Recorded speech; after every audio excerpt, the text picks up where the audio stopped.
Mesdames et Messieurs les journalistes, en ma qualité de membre du bureau de l'Assemblée nationale, chargé de suivre le dossier de l'Assemblée nationale au Conseil d'État, je suis chargé par le bureau de faire une mise au point sur l'état de la question.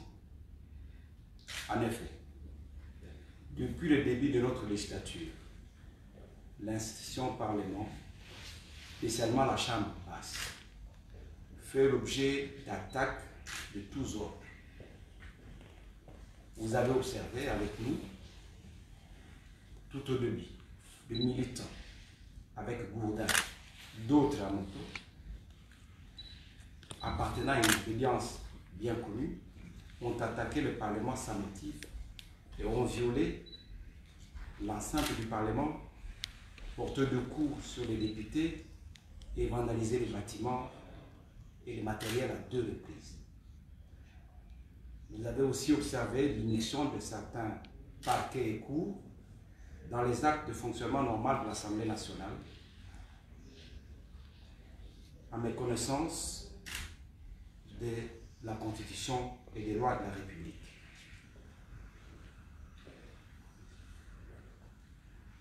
Cette immixtion s'est traduite notamment par des poursuites et arrestations en violation de la Constitution et du règlement intérieur de l'Assemblée nationale.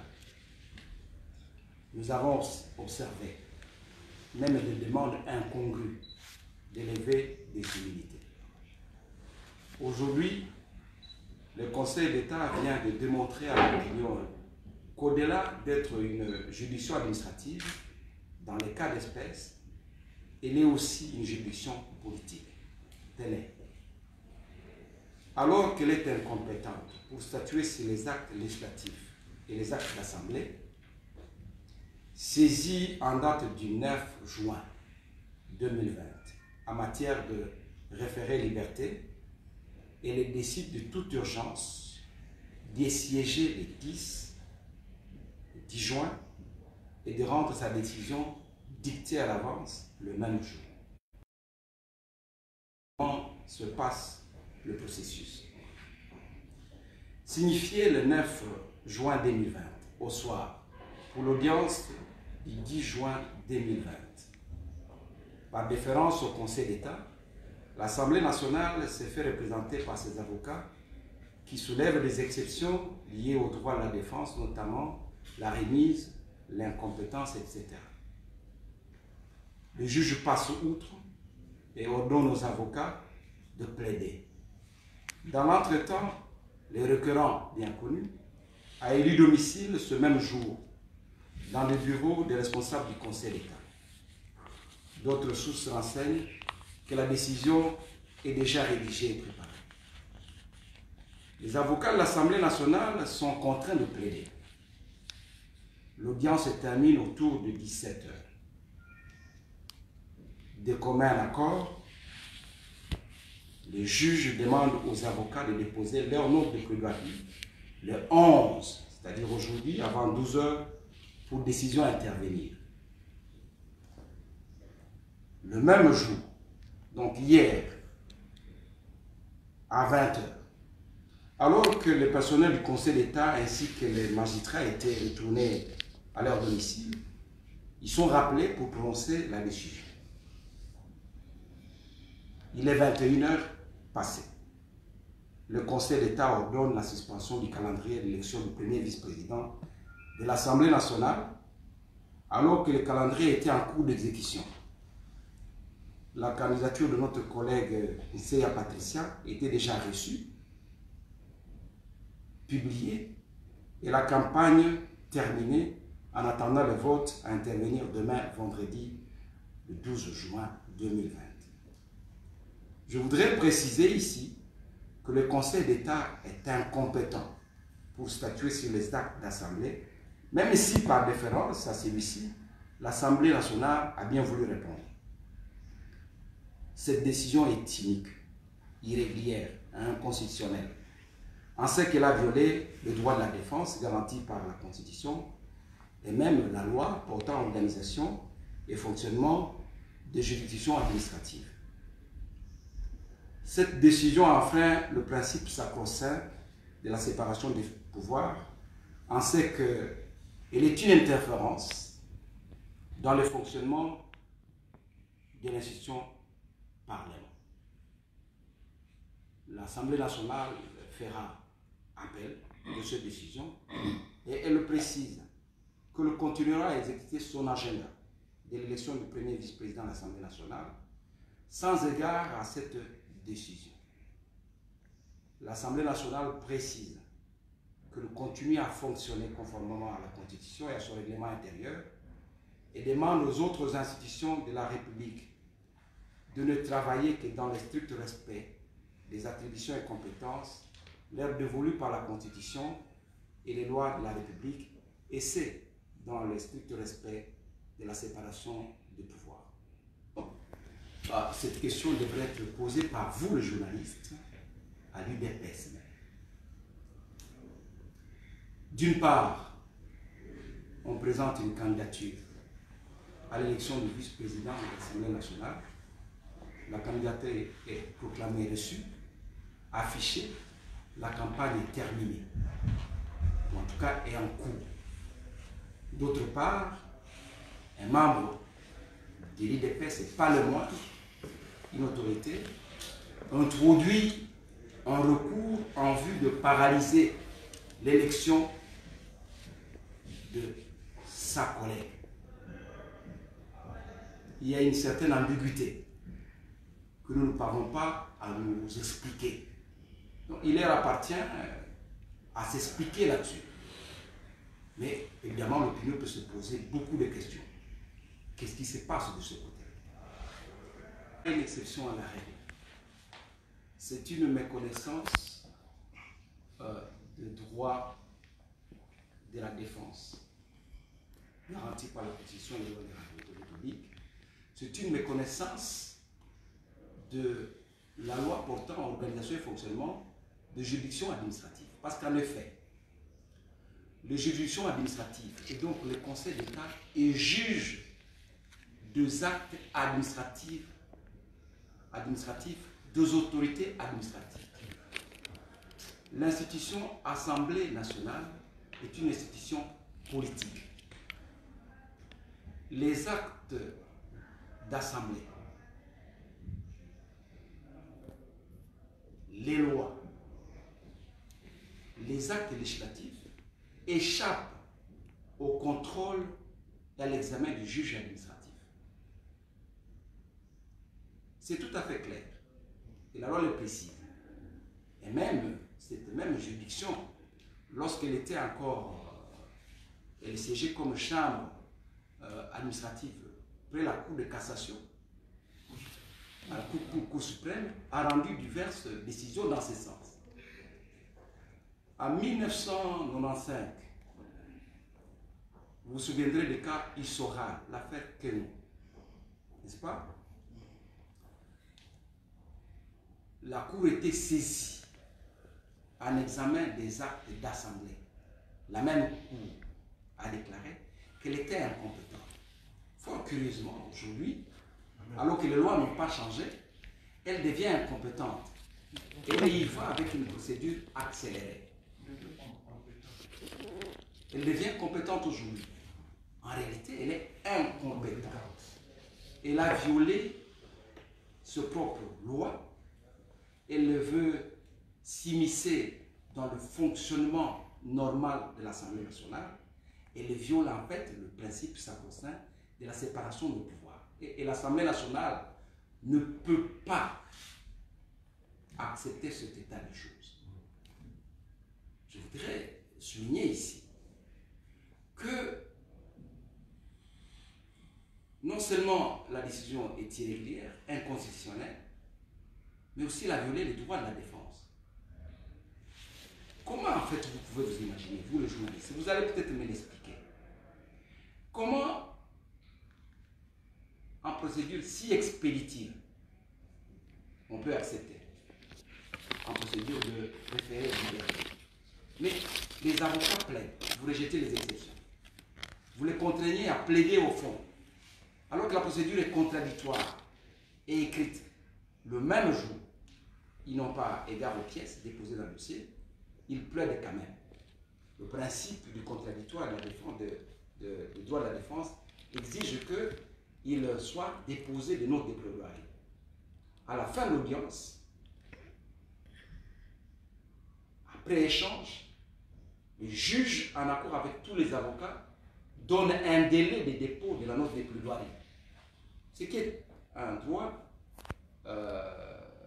sacré. On vous dit, messieurs les avocats, vous déposez la note de plaidoirie de l'Assemblée nationale demain à 11h, les 11 à 11h. 11 à 11h. L'audience est suspendue et, disons, clôturée. Alors, avant le 11, mais le même jour, le juge rentre, il retourne au bureau à 20h, eh bien, sans attendre la note de plaidoirie, il rend une décision. Alors, comment voulez-vous qu'une juridiction qui ne respecte pas les lois de la défense, qui ne respecte pas les lois de la République, qui méconnaît la Constitution, le principe de séparation de pouvoir, comment voulez-vous qu'une autre institution puisse exécuter ses actes et ses décisions? Voyez-vous, chers amis. Donc, il faut dire que si c'est ça l'état de droit, alors nous sommes pas mal partis. Aucune institution de la République ne peut s'immiscer dans le fonctionnement régulier de l'autre institution par voie interposée de l'institution judiciaire ou du cours préalablement, vous devez passer par la Cour constitutionnelle pour le déclarer pour un arrêt définitif. Ce n'est pas le cas. Ici, on observe le règlement intérieur de l'Assemblée nationale. En tout état de cause, l'Assemblée nationale n'est pas disposée, elle ne le fera pas, d'obtempérer ou en tout cas d'accepter l'interférence des autres institutions dans son fonctionnement normal. Et nous, comme bureau, nous avons l'obligation de protéger l'institution Assemblée nationale. C'est une première dans notre République, mais ceci c'est une première parce que les lois que nous avons, les institutions que nous avons, les autres le sont ailleurs. C'est une première. Il n'y avait pas flagrance, en tout cas nécessité pour que aussi on n'accorde pas attention aux exceptions soulevées par les avocats de l'Assemblée nationale. La procédure, selon l'article 285 de la même loi portant organisation et fonctionnement de juridiction administrative, précise que la procédure est contradictoire. La procédure est écrite et les droits de la défense observés. Ici, je vous ai démontré que le droit de la défense de l'Assemblée nationale n'a pas été observé. D'abord, vous signifiez les nerfs. On ne vous donne pas le temps de vous constituer même des conseils, de rassembler le dossier. Le matin, vous devez vous retrouver au Conseil d'État à 9h avec des avocats qui n'ont même pas découvert les pièces déposées par l'autre partie dans le dossier. On vous exige de plaider. Vous soulevez les exceptions, eh bien, le juge refuse. Le fait de refuser les exceptions, d'accéder aux exceptions, c'est une méconnaissance, c'est un déni de justice en réalité. On vous exige de plaider. Parce que lorsque les avocats plaident, ils déposent aussi une note écrite. Parce que la procédure est écrite aussi. Le tribunal et les avocats conviennent que les avocats déposent la note le lendemain avant 12h. Mais le même jour après que les avocats soient rentrés, à 22h, comme s'il y avait vraiment urgence, la Cour prononce. Je pense que ça choque tout intellectuel, ce comportement. Je ne parle même pas des juristes. Ça choque. Ça choque. Et lorsque vous revenez aux incidents passés, l'émission de certains parquets et cours dans l'organisation, dans le fonctionnement même de l'Assemblée nationale et du Sénat, vous dites, mais il y a des attaques programmées. Il y a des attaques programmées. Savez-vous que le parlementaire. Il est couvert par ce qu'on appelle une irresponsabilité pénale par rapport aux actes qu'il pose dans ses fonctions en tant que parlementaire. Ça veut dire que ces actes ne sont pas poursuivables et lui-même ne peut pas être poursuivi. Mais au-delà de ça, il y a les immunités du parlementaire. Avant de le poursuivre dans les actes, pour les actes posés en dehors des fonctions parlementaires, il faut une conditionnalité. Solliciter à l'Assemblée nationale, à la plénière, la levée des immunités, ou alors, n'est-ce pas, lorsque l'Assemblée nationale est en vacances, solliciter auprès du bureau. Ça ne veut pas dire que les députés, il ne peut pas être poursuivi. Mais dans le cas d'espèce, voici ce que la Constitution lui garantit. C'est pour protéger sa fonction. Mais qu'est-ce qu'on a vu?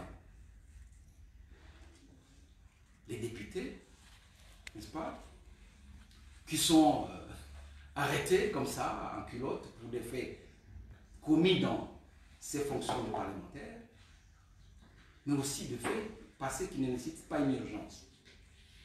Nous avons vu des demandes d'élevée d'immunité contre un président du Sénat pour des propos et des cas qui rentrent dans le fonctionnement normal de l'Assemblée nationale. Ici, il y a des invectives, vous nous voyez tout le jour.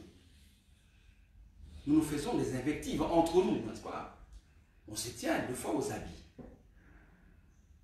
Mais est-ce que vous avez déjà vu par le passé les magistrats venir dire, bon, vous avez touché sur le président, le vice-président de l'Assemblée nationale, Balamagé, et donc je vous poursuis? Non. Non. Il y a une séparation de pouvoir des institutions. Donc, c'est cela que nous, le bureau, nous voulons protéger. Nous respectons les autres institutions dans leur fonctionnement et nous ne voulons pas nous mixer dans leur fonctionnement. Séparation de pouvoir exige. Mais nous exigeons aussi que les autres institutions cessent d'instrumentaliser les autres institutions pour s'immiscer dans le fonctionnement de l'Assemblée nationale.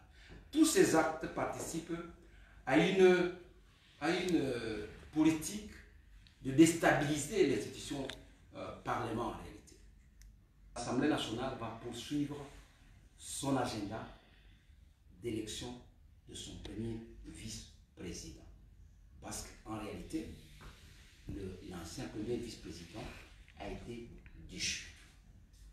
Nous allons poursuivre l'agenda d'installation de l'élection, de l'installation du premier vice-président de l'Assemblée nationale sans désengagement.